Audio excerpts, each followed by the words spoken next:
കമലാഗഞ്ച് എന്നൊരു ഗ്രാമമുണ്ടായിരുന്നു. അവിടെ ഒരു ദുഷ്ടനായ ജമീന്ദാറുമുണ്ടായിരുന്നു. ജനങ്ങളെ ബുദ്ധിമുട്ടിക്കാനും അവരെ ദ്രോഹിക്കുന്നതുമെന്നാൽ അയാൾക്ക് ഒരുപാട് ഇഷ്ടമായിരുന്നു. പറ, ഇന്ന് ഭക്ഷണത്തിന് എന്താ കൊണ്ടുവന്നിരിക്കുന്നത്?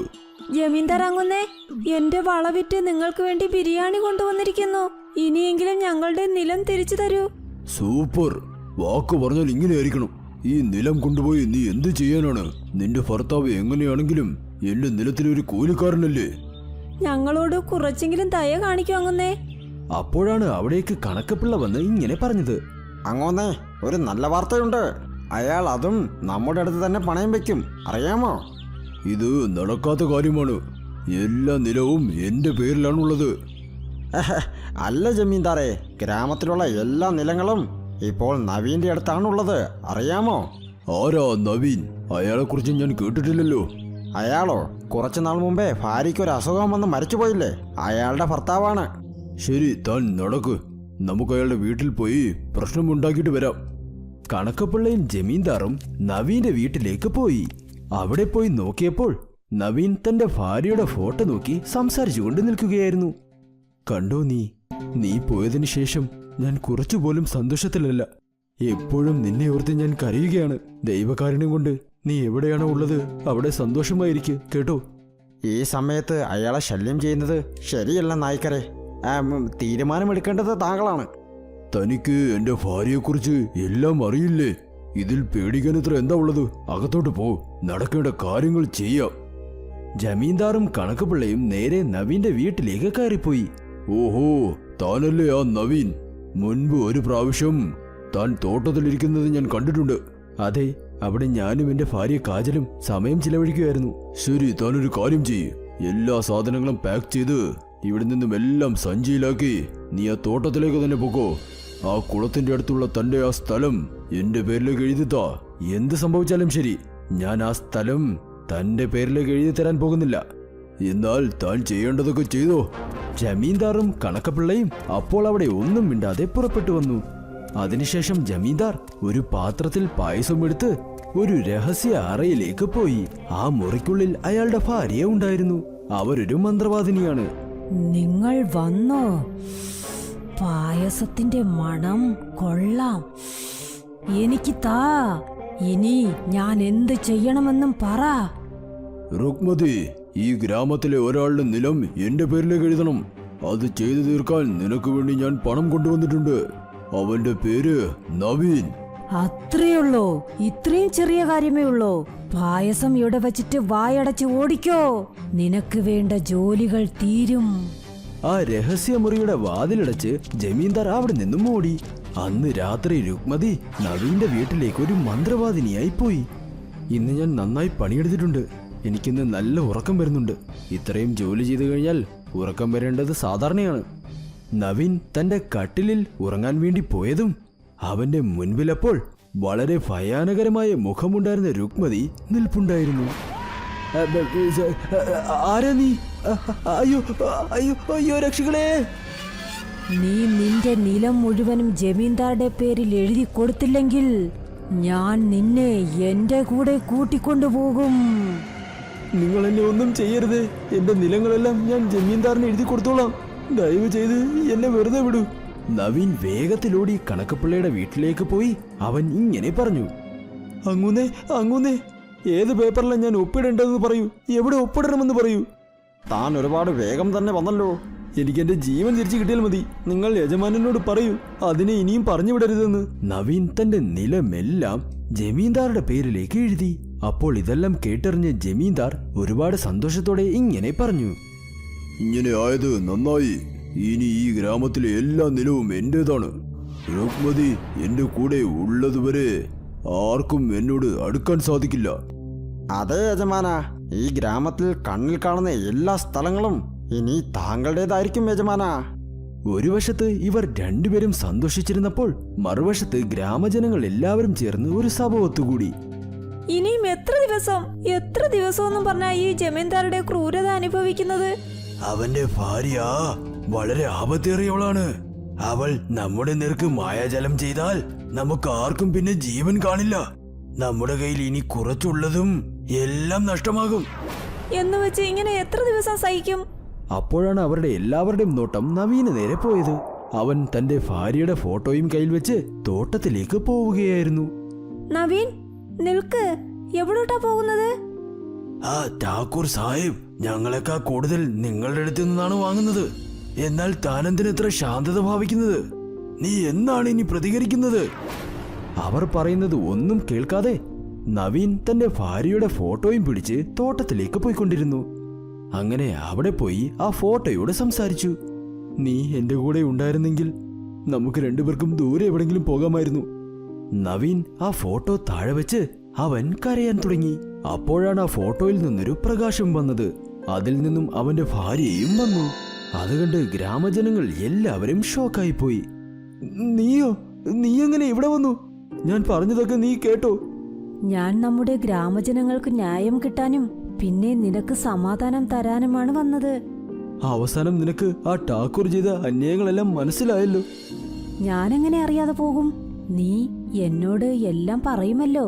നിന്റെയും ഗ്രാമജനങ്ങളുടെയും എല്ലാവരുടെയും നിലങ്ങളും ആ ജമീന്ദാരുടെ കയ്യിൽ നിന്നും മന്ത്രവാദിനിയുടെ കയ്യിൽ നിന്നും വാങ്ങാം.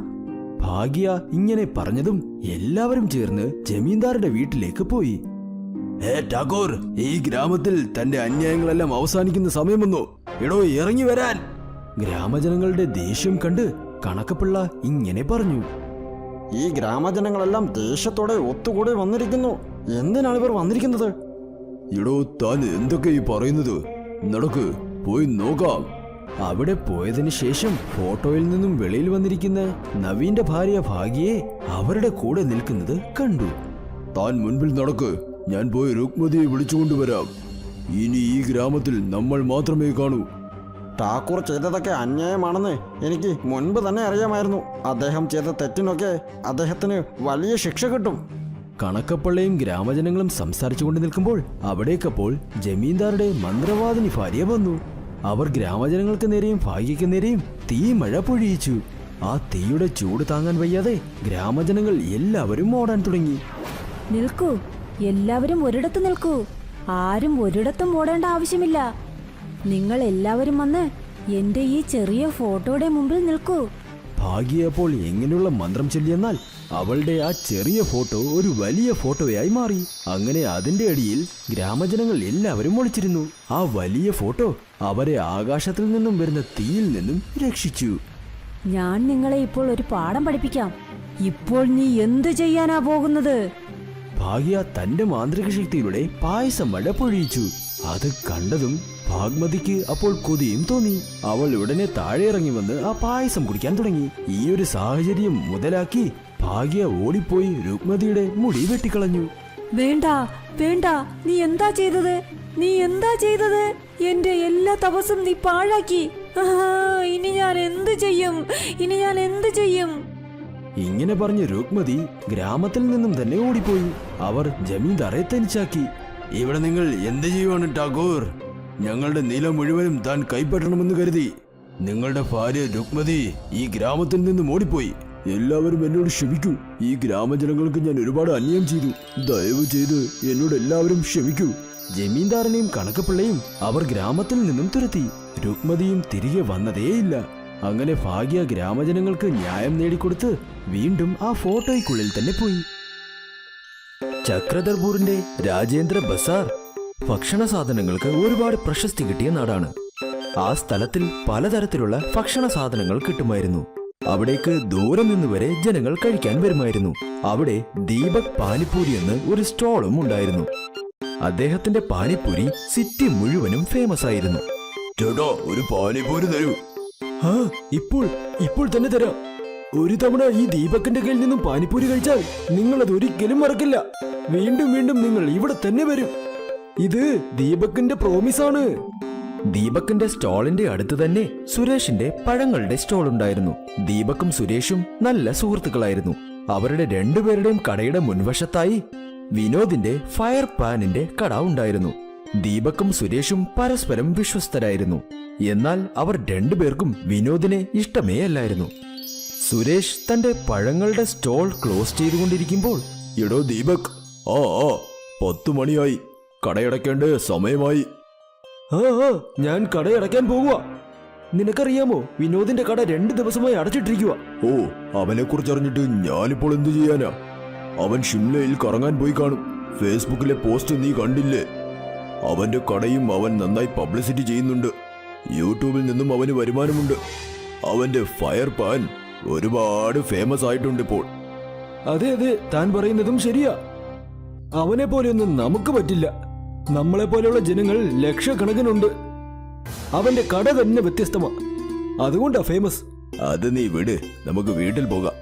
സുരേഷും ദീപക്കും ഒരുമിച്ച് തന്നെ അവരുടെ വീട്ടിലേക്ക് പുറപ്പെട്ടു. അങ്ങനെ അടുത്ത ദിവസവുമായി. സുരേഷ് ദീപകിനെ വിളിച്ച് ഇങ്ങനെ പറഞ്ഞു. ആ ഹലോ ദീപക്, ഞാൻ പറയുന്നത് കേൾക്കാമോ? ആ പറയൂ, കേൾക്കുന്നുണ്ട്. എന്തു പറ്റി? താൻ എന്തിനാ പരിഭ്രമിക്കുന്നത്? ദീപക്, നീ ന്യൂസ് വെച്ച് നോക്ക്. നമ്മുടെ കഥ കഴിഞ്ഞു. എടോ, എന്തു പറ്റി? നിൽക്ക്, ഞാനൊന്ന് നോക്കട്ടെ. ദീപക് അപ്പോൾ ന്യൂസ് ചാനൽ ഓൺ ചെയ്തു. ഇന്നത്തെ പ്രധാന വാർത്തകൾ. ചക്രധർപൂറിന്റെ രാജേന്ദ്ര മാർക്കറ്റിൽ ആക്സിഡന്റ് സംഭവിച്ചു. ഭയങ്കര തീ പടർന്നു പിടിച്ചു. 75 കടകൾ കത്തിനശിച്ചു. 12 പേർ മരിച്ചു, 25 പേർക്ക് പരിക്കും. ഫയർപാൻ കടയിൽ ഷോർട്ട് സർക്യൂട്ട് നടന്നതുകൊണ്ടാണ് ഇത് സംഭവിച്ചത്. ഫയർപാൻ കടയുടെ ഓണർ വിനോദ് സംഭവ സ്ഥലത്ത് തന്നെ മരണമടഞ്ഞു. അതുപോലെ സമീപത്തുള്ള കടകളും കത്തിനശിച്ചു. ഈ വാർത്ത കേട്ടതും ദീപകിന് തന്റെ കാൽപാദം നിൽക്കുന്ന ഭൂമി നഷ്ടപ്പെട്ടതുപോലെ തോന്നി. ദീപകിന് ഒന്നും മനസ്സിലായതേയില്ല. ഒരു നിമിഷം വരെ ദീപകിന്റെ തലച്ചോറ് പ്രവർത്തനരഹിതമായി മാറി. അവൻ തലയിൽ കൈവച്ച് തറയിൽ തന്നെ ഇരുന്നു. അപ്പോഴാണ് അവന്റെ വീടിന്റെ വാതിലിൽ ആരോ മുട്ടിയത്. ദീപക് എഴുന്നേറ്റ് വാതിൽ തുറന്നു നോക്കിയപ്പോൾ വീടിന്റെ വെളിയിൽ അവിടെ സുരേഷ് നിൽക്കുന്നു. അവന്റെ കണ്ണുകളും അപ്പോൾ ചുമന്നിരുന്നു. അവനെയും കാണാൻ ദീപകിനെ പോലെ വിഷമമുള്ളതായി തോന്നി. അയ്യോ സുരേഷ്, ഇങ്ങനെ സംഭവിച്ചല്ലോ. അന്യായമായി അവൻ മരിച്ചല്ലോ. വിനോദിനെ കുറിച്ച് നമ്മൾ എന്തൊക്കെ പറഞ്ഞിട്ടുണ്ട്. അവസാനമായി ഒന്ന് കാണാൻ പോലും പറ്റിയില്ല. ദീപക്കും സുരേഷും അവർ തമ്മിൽ കെട്ടിപ്പിടിച്ച് കരഞ്ഞുകൊണ്ടേ നിന്നു. കുറച്ചു നേരത്തിന് ശേഷം അവർ രണ്ടുപേരും ശാന്തമായി. ശരി, വാ, ഇനി കരഞ്ഞിട്ട് എന്താ കാര്യം? കട എന്തായെന്ന് പോയി നോക്കിയിട്ട് വരാം. വാ വാ, നടന്നത് നമുക്കിനി മാറ്റാൻ പറ്റില്ലല്ലോ. സുരേഷും ദീപക്കും രണ്ടുപേരും ചേർന്ന് രാജേന്ദ്ര മാർക്കറ്റിലേക്ക് പോയി. ആ സ്ഥലത്തിൽ അവർ രണ്ടുപേരും ആരുടെയൊക്കെ കടയാണോ കത്തിനശിച്ചത് ആ കടയുടെ ഓണേഴ്സിനെ കണ്ടു. നമ്മൾ വീണ്ടും പുതിയതായി തുടങ്ങണം.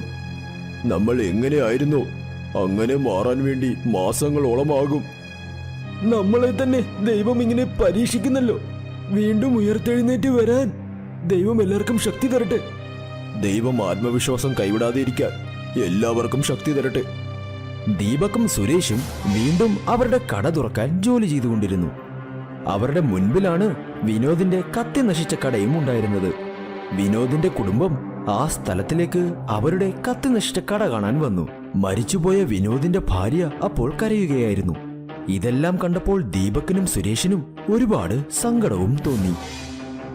എടോ, എനിക്ക് വിനോദിന്റെ കട കാണുമ്പോഴെല്ലാം എനിക്ക് ഒരുപാട് വിഷമം വരുന്നു. എന്റെ നെഞ്ചു പൊട്ടുന്നു. അവന്റെ ഫയർ പാൻ കട എന്ത് ഫേമസാ. അവനാണ് ഇതുപോലെ ഫയർ പാൻ തുടങ്ങി വെച്ചത്. അവന് വേണ്ടി എന്തെങ്കിലും നമ്മൾ ചെയ്യണം. നമുക്കെന്ത് ചെയ്യാൻ പറ്റും? ദീപകിന്റെയും സുരേഷിന്റെയും കടകൾ പതുക്കെ പഴയ അവസ്ഥയിലേക്ക് മാറി.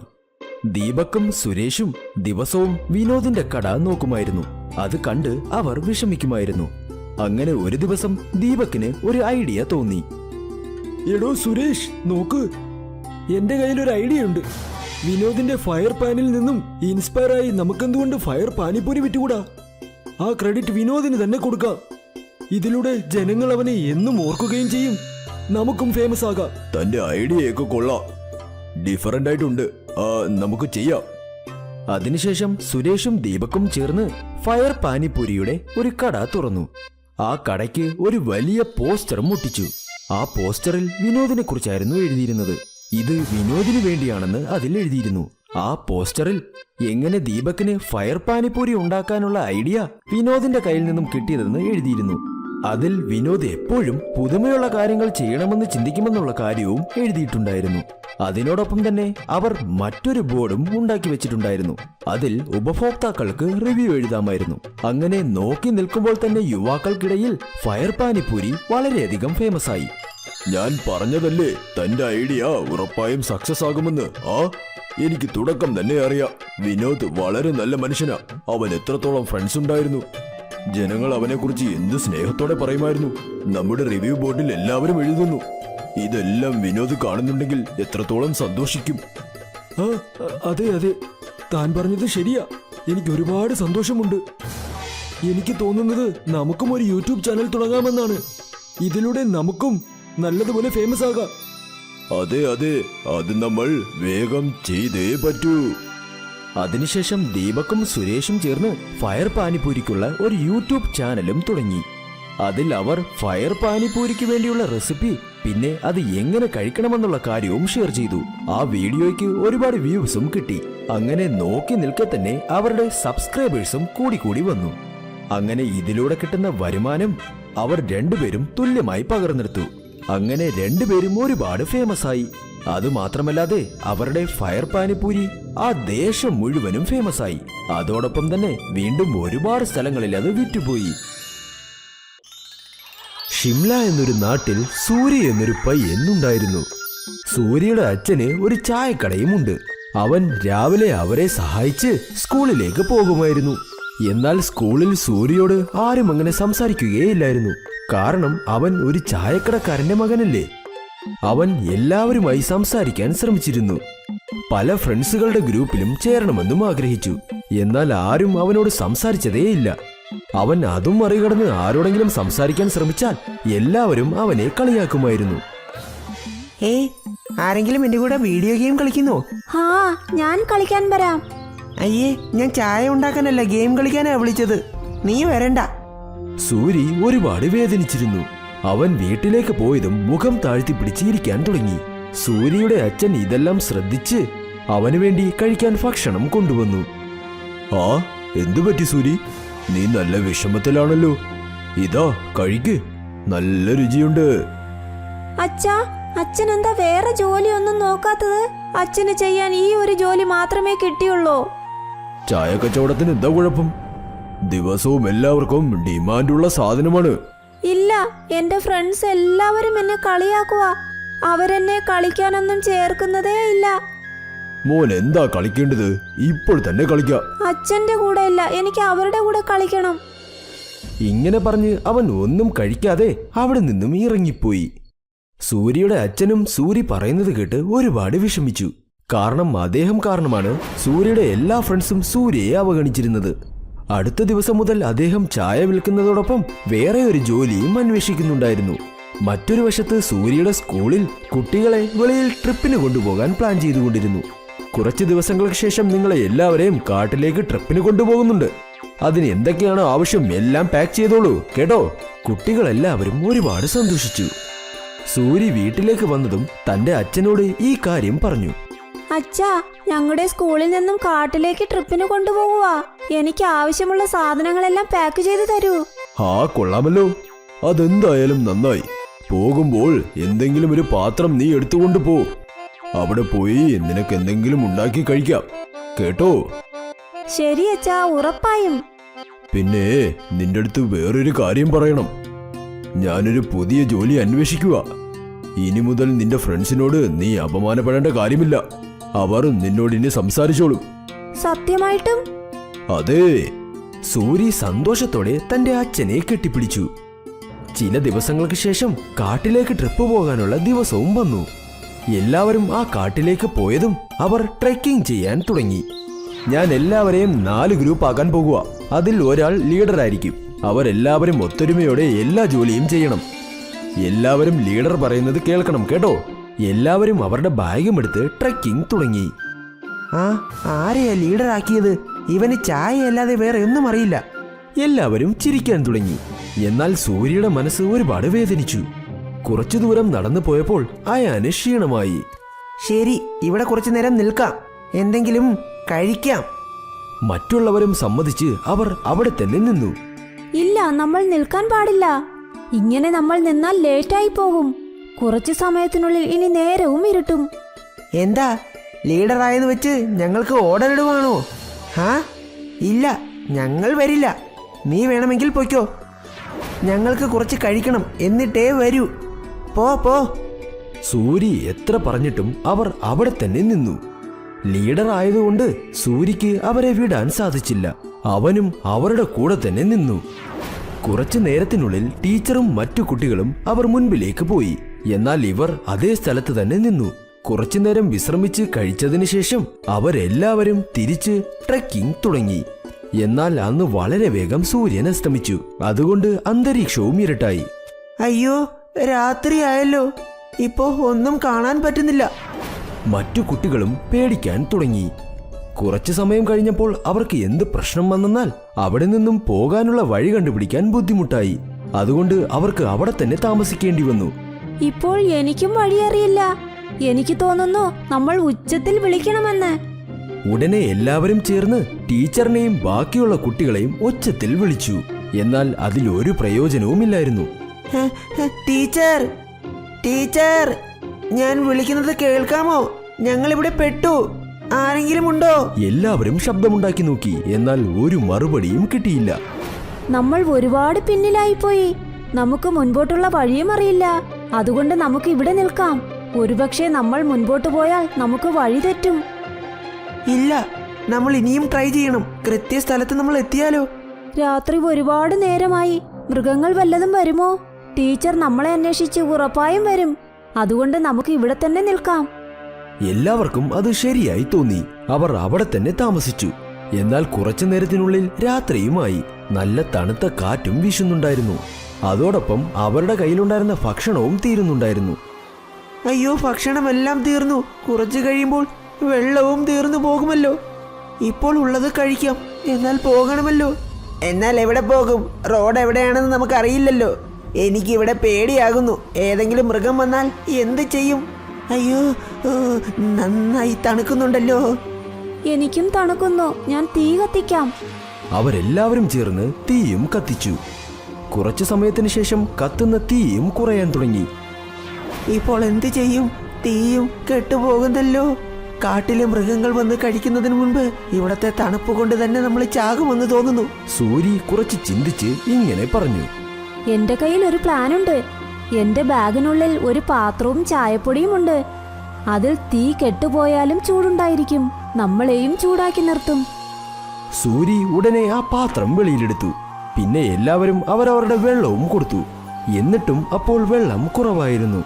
അവിടെ തൊട്ടടുത്തായി കുറച്ച് മഞ്ഞുകട്ടകൾ കിടപ്പുണ്ടായിരുന്നു. അവൻ അവിടെ ചെന്ന് അതും കൈക്കലാക്കി. ആ ബ്ലാക്ക് ടീ ഉണ്ടാക്കി കഴിഞ്ഞതും അവർ കത്തിച്ച തീയും കെട്ടുപോയി. അത് കുടിച്ചപ്പോൾ എല്ലാവർക്കും കുറച്ച് ഉന്മേഷവും തോന്നി. എല്ലാവരും അവനെ പുകഴ്ത്തുകയും ചെയ്തു. എന്നാൽ അയാൻ മാത്രം ഒന്നും സംസാരിക്കാതെ അത് കുടിച്ചു. കുറച്ചു സമയത്തിന് ശേഷം അവർക്ക് ഇലയുടെ ശബ്ദം കേൾക്കാൻ തുടങ്ങി. എല്ലാവരും പേടിച്ച് പിന്നിലുണ്ടായിരുന്ന മരം നോക്കാൻ തുടങ്ങി. എന്താണെന്ന് നോക്കിയപ്പോൾ അത് അവരുടെ ടീച്ചറായിരുന്നു. അപ്പോഴാണ് എല്ലാവർക്കും ശ്വാസം തിരിച്ചു കിട്ടിയത്. ക്യാമ്പിലേക്ക് വന്നതിന് ശേഷം ടീച്ചർ എല്ലാവരെയും പുകഴ്ത്തി സംസാരിച്ചു കൊണ്ടിരുന്നപ്പോൾ അവരെല്ലാവരും ഇപ്പോൾ സുരക്ഷിതരായിരിക്കാനുള്ള കാരണം സൂര്യയാണെന്നുള്ളത് അയൻ പറഞ്ഞു. അയാൻ ഇങ്ങനെ പറഞ്ഞത് കേട്ട് സൂരി ഒരുപാട് സന്തോഷിച്ചു. സൂര്യയുടെ ഈ ബുദ്ധിസാമർഥ്യം കേട്ട് എല്ലാവരും അവനോട് സൗഹൃദം കൂടാൻ ആഗ്രഹിച്ചു. സൂര്യക്ക് ആ ടീ അപ്പോൾ ഉണ്ടാക്കാൻ അറിയില്ലായിരുന്നെങ്കിൽ ഇന്ന് ആ കുട്ടികൾ അവന്റെ ഫ്രണ്ട്സേ ആകില്ലായിരുന്നു. ഇന്ന് ആദ്യമായി അവനൊരു ചായക്കടക്കാരനാണെന്നുള്ളതിൽ അഭിമാനിച്ചു. അടുത്ത ദിവസം ഒരുപാട് സന്തോഷത്തോടെ അവന്റെ അച്ഛന്റെ അടുത്തേക്ക് പോയി നടന്ന എല്ലാ കാര്യവും അദ്ദേഹത്തോട് പറഞ്ഞു. ആഹാ, അതെന്തായാലും നന്നായി. നിനക്കൊരു ഗുഡ് ന്യൂസ് ഉണ്ട്. എനിക്ക് വേറെ ഒരു ജോലി കിട്ടി. സൂരി ഇത് കേട്ട് ഒരുപാട് ഷോക്കോടെ വിഷമിക്കാൻ തുടങ്ങി. വേണ്ടച്ചാ, അച്ഛൻ ജോലി മാറ്റേണ്ട ഒരു കാര്യവുമില്ല. അച്ഛൻ ഏത് ജോലി ചെയ്താലും അത് നല്ല ജോലിയാണ്. അതുപോലെ ഒരു ജോലിയും ചെറുതുമല്ല വലുതുമല്ലെന്ന് എനിക്ക് ഇപ്പോൾ മനസ്സിലായി. സൂര്യയുടെ അച്ഛൻ ഇത് കേട്ട് ഒരുപാട് സന്തോഷിച്ചു. അങ്ങനെ അടുത്ത ദിവസം മുതൽ സൂരി ഒരുപാട് സന്തോഷത്തോടെ തന്റെ അച്ഛനെ സഹായിക്കാൻ തുടങ്ങി.